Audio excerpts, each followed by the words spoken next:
Hello friends, મિશ્વા ક્લાસીસમાં આપ સૌનું સ્વાગત છે. તો વિદ્યાર્થી મિત્રો, આપણે આગળના બે વિડીયોની અંદર પ્રશ્ન 1 જે વિકલ્પો હતા એ વિકલ્પોનું ગણતરી સાથે આપણે સોલ્યુશન જોઈ ચૂક્યા છીએ. આજે આપણે અહીં પ્રશ્ન 1 નું સોલ્યુશન જોવાનું છે. તો ચાલો શરૂ કરીએ. નીચેના વિધાનો ખરા છે કે ખોટા તે લખો. પ્રકરણ 7 4/7 એ 3/4 કરતા મોટો અપૂર્ણાંક છે. આ જે સંખ્યા છે 4/7 એ 3/4 કરતા મોટી છે એવું પ્રશ્ન કર્યો છે આપણને. તો જોઈએ, આગળના એક વિડીયોના અંદર મેં તમને આના માટે એક શોર્ટ ટ્રીક શીખવાડી હતી. જો તમને યાદ હોય તો ફરી કહું છું. 4નો 4 સાથે ગુણાકાર શું થાય? 16. અને આ 3 છે એનો 7 સાથે ગુણાકાર કરીએ તો કેટલો થાય? 21. તો આ બંનેમાં મોટી સંખ્યા કઈ? આ મોટી છે, બરોબર ને? આ મોટી છે એટલે મતલબ શું થયું? આ સંખ્યા મોટી છે.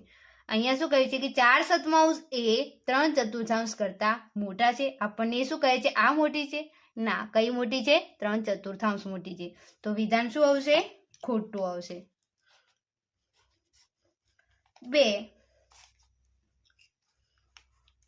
3/2 વત્તા 2/3 બરાબર 13 ભાગ્યા એટલે કે 13/6 13/6 થાય. જોઈએ સાદું રૂપ આપીને. 3/2 વત્તા 2/3 3નો 3 સાથે ગુણાકાર વત્તા આ 2નો 2 સાથે ગુણાકાર અને છેદમાં શું આવશે? 2 ગુણ્યા 3. 3 તરી 9 અને 2 દુ 4. તો 3 દુ 6, 9 4 13 ના છેદમાં 6. એટલો જવાબ આવે છે સાદું રૂપમાં? હા, તો શું આવશે? વિધાન સાચું. નંબર 3 17/15 ઓછા 1/3 બરાબર 4/5 થાય. જોઈએ, 17/15 અહીંયા લસા સરખો કરવો પડે.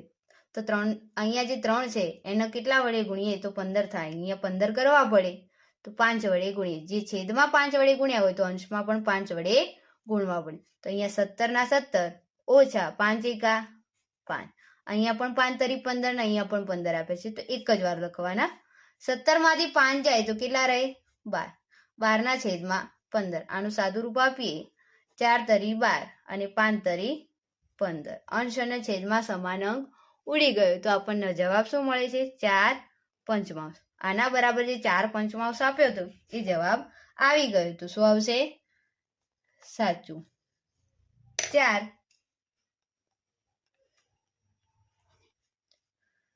3/4 ગ્રેટર દેન 3/2. તો અહીંયા શું કહે છે? આ નિશાનીમાં કેવું હોય? જે ભાગ ખુલ્લો હોય ને એની સામે જે સંખ્યા હોય એ મોટી હોય. તો આ ભાગ ખુલ્લો છે તો એની સામે કઈ સંખ્યા છે? 3/4. એ મોટી છે. તો તમને શોર્ટ ટ્રીક જે ઉપર કહી પહેલા દાખલામાં એ રીતે જ ગણીને જોઈએ. 3નો 2 સાથે ગુણાકાર તો શું થાય છે? 6. અને આ 3નો 4 સાથે ગુણાકાર શું થાય છે? 12. આ બંનેમાં મોટી સંખ્યા કઈ? 6 કે 12? તો આ મોટી. જે મોટી હોય એની સામે ભાગ ખુલ્લો રાખવાનો. તો નિશાની આવી જોઈએ પરંતુ આવી આપી છે. તો શું આવશે? વિધાન ખોટું. 5 જેનો અંશ અને છેદ સરખી સંખ્યા હોય તે શુદ્ધ અપૂર્ણાંક છે? તો ના. જો સરખી હોય તે શુદ્ધ અપૂર્ણાંક છે એવું કહ્યું છે. શુદ્ધ અપૂર્ણાંક ના હોય, એ એકલો પૂર્ણાંક જ કહેવાય, બરોબર? તો આવશે ખોટું. 8/12 નું અતિ સંક્ષિપ્ત સ્વરૂપ 4/3 છે. તો આની ગણતરી કરીને જોઈએ. 6 8/12 એના અવયવ પાડી અને એનું અતિ સંક્ષિપ્ત એટલે કે ટૂંકામાં ટૂંકું રૂપ મેળવીએ. 4 દુ 8 અને 4 તરી 12. અંશ અને છેદમાં સમાન અંક ઉડી ગયો તો જવાબ મળે છે 2/3. પણ અહીંયા આપ્યું છે 4/3. તો શું આવશે? વિધાન ખોટું છે. 7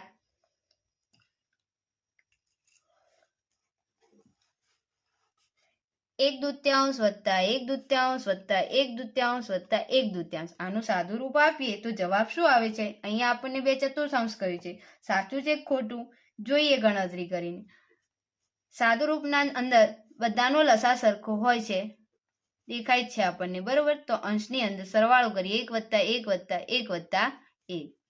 1, 2, 3 અને 4. 4 છેદમાં 2. 4 ને 2 વડે ભાગીએ તો શું જવાબ આવે?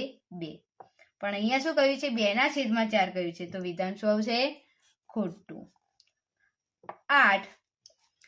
2.4 એ મિશ્ર પૂર્ણાંક છે. હા, શું આવશે? મિશ્ર પૂર્ણાંક જ છે, માટે સાચું. પ્રકરણ 8. 0.7 અને 0.700 એક જ સંખ્યા છે. તો હા, પોઈન્ટના પાસે જે સંખ્યા નીના પાસે ગમે તેટલી શૂન્ય મૂકો તો જવાબ તો શું આવશે? સરખો જ, એટલે કે સંખ્યા સરખી જ થાય છે. તો શું આવશે? સાચું. 324.567 5ની સ્થાન કિંમત 500 છે. ના, પોઈન્ટ પાછળની કોઈ પણ સંખ્યા હોય તો એને શું ગણાય? દશાંશ, શતાંશ અને સહસ્ત્રાંશ. તો અહીંયા શું આવશે? 5 છેદમાં 10 આવે. આની સ્થાન કિંમત શું આવે? 5 છેદમાં 10, પરંતુ 500 આપે છે, તો વિધાન શું આવશે? ખોટું. 2. 80 પૈસા બરાબર 0.800 પૈસા. તો એને આ રીતે રૂપિયામાં ફેરવીએ તો આ રીતે લખી શકાય, બરોબર? તો શું આવશે? સાચું. 4 કિગ્રા અને 6 ગ્રામ એટલે 4.6 કિગ્રા થાય? ના, કેમ કે ગ્રામ જે છે 1 કિગ્રા બરાબર 1000 ગ્રામ થાય. 6 ગ્રામ કીધા છે, તો આને ફેરવવું હોય, 6 ગ્રામને કિલોગ્રામમાં ફેરવવું તો 1000 વડે ભાગીએ આપણે તો શું થાય? 0.006. અને એને 4 અંદર ઉમેરો તો શું થશે? 4.006 થાય. આ જવાબ આવે. અહીંયા આટલો આપ્યો છે, તો શું આવશે? ખોટું. 0.5 વત્તા 1.6 એનો સરવાળો કરીએ તો કેટલો થાય છે? સાદું રૂપ આપીએ.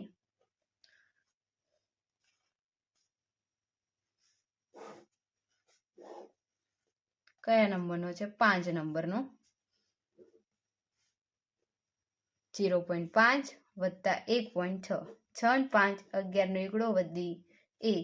1 વત્તા 1 એટલે 2 અને પોઈન્ટનો પોઈન્ટ તો 2.1 આવે. અહીંયા 0.21 આપ્યો છે, તો શું આવશે?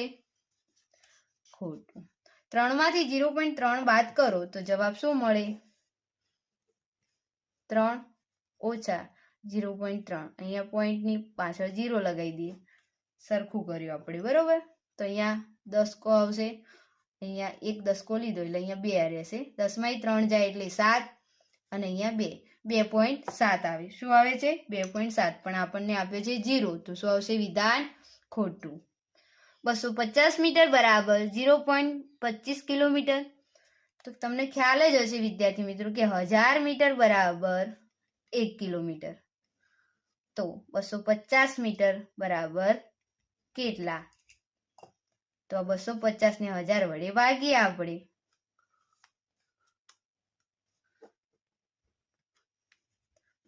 તો અંશ અને છેદમાં 0 જતી રહી. હવે 100 છે એટલે 0.25.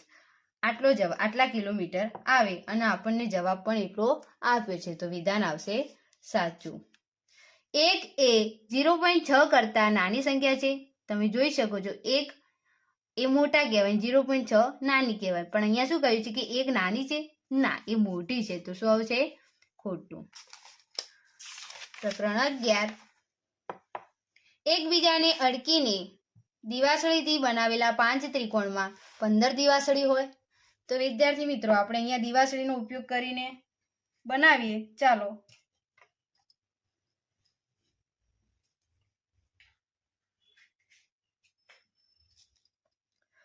પાંચ ત્રિકોણ કયા છે? તો દિવાસળીનો ઉપયોગ કરીને 5 ત્રિકોણ બનાવીએ.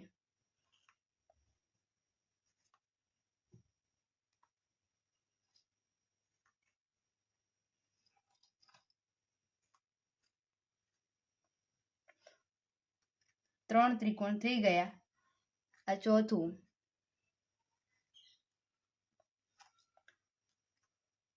અને આ 5 ત્રિકોણ થઈ ગયા. 5 ત્રિકોણમાં કેટલી દિવાસળી બન? એકબીજાને અડકીને દિવાસળીથી બનાવેલા 5 ત્રિકોણમાં 15 દિવાસળી હોય. તો જોઈએ 1 2 3 4 5 6 7 8 9 10 11 કેટલી દિવાસળી વપરાઈ 11 અહીંયા 15 કીધી છે તો શું આવશે ખોટું 2 એકબીજાને અડકીને દિવાસળીથી બનાવેલા 4 ચોરસમાં 13 દિવાસળી હોય તો ચાલો ચોરસ બનાવીએ આપણે કેટલા કયા છે 4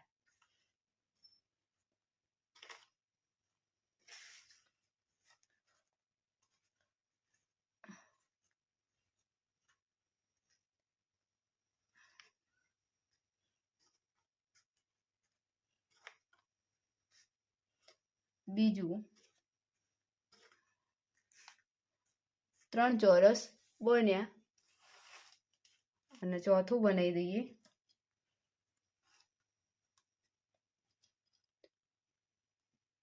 ચલો 4 ચોરસ બનાવી દીધા તો કેટલી દિવાસળી વપરાઈ 1 2 3 4 5 6 7 8 9 10 11 12 ને 13 હા 4 ચોરસ જે બનાવ્યા એકબીજાને અડકીને એમાં 13 દિવાસળી વપરાઈ તો શું આવશે સાચું એકબીજાને અડકીને દિવાસળીથી બનાવેલા 2 ત્રિકોણમાં 6 દિવાસળી હોય તો જોઈએ આ એકબીજાને અડકીને આપણે 2 ત્રિકોણ બનાવીએ તો કેટલી દિવાસળી વપરાઈ આપણને એને કહી છે કેટલી જો આ 2 ત્રિકોણ બની ગયા હા 2 ત્રિકોણ બની ગયા છે બરોબર અને 6 દિવાસળી વપરાઈ તો જોઈએ 1 2 3 4 ને 5 જ વપરાય છે અહીંયા 6 કીધી છે તો શું આવશે ખોટું એકબીજાને અડકીને દિવાસળીથી બનાવેલા 2 ચોરસમાં 8 દિવાસળી હોય તો જોઈએ 2 દિવાસળી બનાવીને જોઈએ આપણે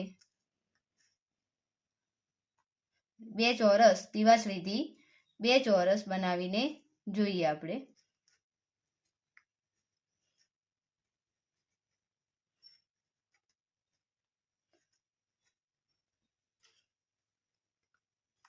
તો 2 ચોરસ બની ગયા 2 ચોરસમાં 8 દિવાસળી હોય તો જોઈએ 1 2 3 4 5 6 7 જ વપરાય છે 8 વપરાતી નથી તો શું આવશે ખોટું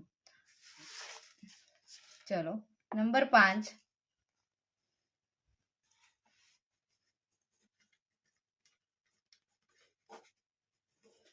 n બરાબર 2 તો 4n બરાબર 8 થાય તો જોઈએ આજે 4n છે બરાબર 8 આપ્યા છે તો n ની જગ્યાએ 2 મૂકીને અહીંયા કિંમત 8 થાય છે જોઈએ 4n એની અંદર કિંમત મૂકો n ની જગ્યાએ 2 તો કેટલા થયા 8 હા 8 આવે છે તો શું આવશે વિધાન સાચું 6 દિવાસળીની સંખ્યા માટે n લઈએ તો f ની મેસ્ટિક પેટર્ન f રચવા માટેનો નિયમ 3n બને તો ના કેમ કે f બનાવવા માટે કેટલી દિવાસળી વપરાય છે જોઈએ f આકાર આપણે બનાવ્યો તો અહીંયા 4 દિવાસળી વપરાય છે તો 3n આવે તો ના શું આવશે 4n આવે તો વિધાન શું થશે ખોટું 7 એકબીજાને અડકીને દિવાસળીથી બનાવેલા 3 ત્રિકોણમાં 9 દિવાસળી હોય ચાલો એકબીજાને અડકીને 3 ત્રિકોણ બનાવો તો એક ત્રિકોણ બની ગયું આ બીજું ત્રિકોણ અને આ ત્રીજું ત્રિકોણ તો કેટલી દિવાસળી વપરાઈ ગણીએ 1 2 3 4 5 6 7 9 દિવાસળી વપરાતી નથી કેટલી વપરાય છે 7 તો શું આવશે ખોટું 8 એકબીજાને અડકીને દિવાસળીથી બનાવેલા 6 ચોરસમાં 19 દિવાસળી હોય તો ચાલો 6 ચોરસ બનાવીને જોઈએ કેટલી દિવાસળી વપરાય છે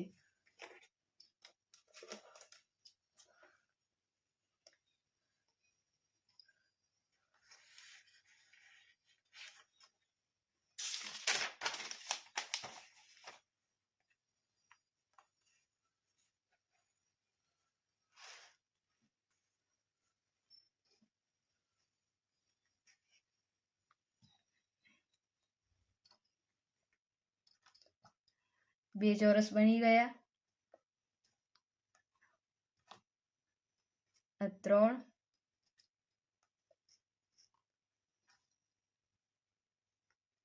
આ 4 બનાવી ગયા 4 બની ગયા. જગ્યા પણ નાની પડે છે. આ 5મું ચોરસ, એ પણ બની ગયું. ચલો હવે 6થું ચોરસ બનાવીએ. તમને આ રીતે કરીને દેખાડું છું, પછી ગણતા જઈએ. અહીંયા 6 ચોરસ બની ગયા છે. એક એક દિવાસળી લેતા જઈએ. 1 2 3 4 5 6 7 8 9 10 11 12 13 14 15 16 17 18 અને 19. હા, 6 ચોરસ બનાવ્યા, એમાં 19 દિવાસળી ગઈ, તો શું આવશે? સાચું.